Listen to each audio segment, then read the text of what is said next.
So I'm not telling this to be political because that's not what I'm here for. For me, COVID was rough. I am super grateful if it wasn't rough for you or if it was rough in a different way. But for me, as an ICU nurse, a transport nurse, an NP student who was doing the mono antibody clinic, it was really rough. And part of it is during the first two waves, we were working, and I actually lived in a hotel for 3 months, and I'd go to work and then come home and I'd be in the hotel. I'm an extrovert, if you can't tell, so I get my energy on people. So being by yourself was hard because I'd go to work, my patients would die, and I'd come home and I have no one to debrief. I just my thoughts. And as I was saying to Jeff, who Jeff was a therapist that they offered during COVID that I just kept forever, as he said, it's really quiet, but my thoughts are really loud. And I will say, while it was a hard time, I actually only have one surviving patient of COVID. While it was a hard time, you saw the good in the world. I remember McDonald's was giving out free meals, and so there's only so much McDonald's you can eat. So on the way home, I'd call the hotel movie and then ask which meal they want, and I'd bring them that. One day I had come home and I had the day off, and I was like, I cannot be here by myself. So I actually was like, we're going to lunch. And I brought lunch and sat across the, what do you call it, entry lobby. And we had lunch together. The hotel staff became family. They were so helpful. They would make like omelets in the morning, and if I wasn't working, he would make one and put it aside and write for the sleeping nurse.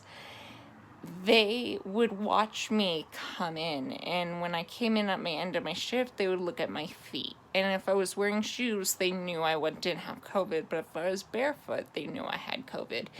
And so if they looked, my feet were barefoot, they were like, rough day. I'm like, kind of, and so it was a rough time, but you learn that there's good people in this world. One of my favorite quotes is, there's good people in this world. If you can't find one, be one. And that was the case here, is they didn't have to take care of us, but they did. And that was really important to us.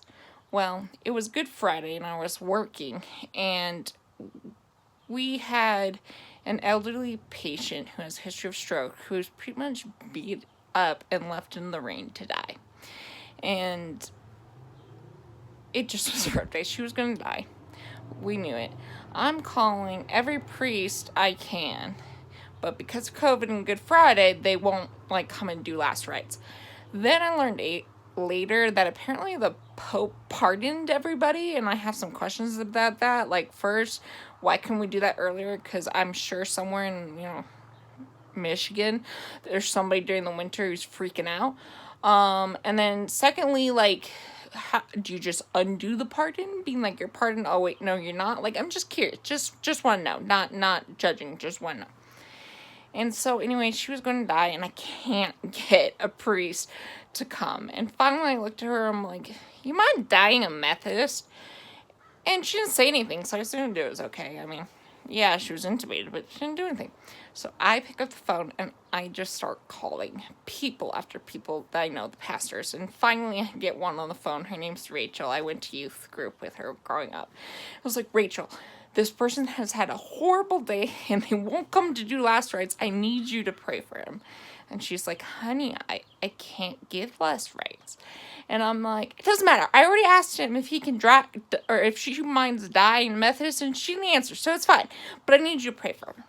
And so she did, and she did pass away. And one of the harder things is respiratory therapists were really busy at that time, and I had paged her to unhook the ventilator, and it's called compassionate extubation. And she was busy on the floor doing something else, and she finally comes in, and she's already passed. And she just starts crying. She's like, I am so sorry. And I'm like, you have to take care of the living before the dead. It's okay, but you can turn off the vent. She's dead. And I have a philosophy. I've never let a patient die alone. I've always been in there, and I never will let a patient die alone.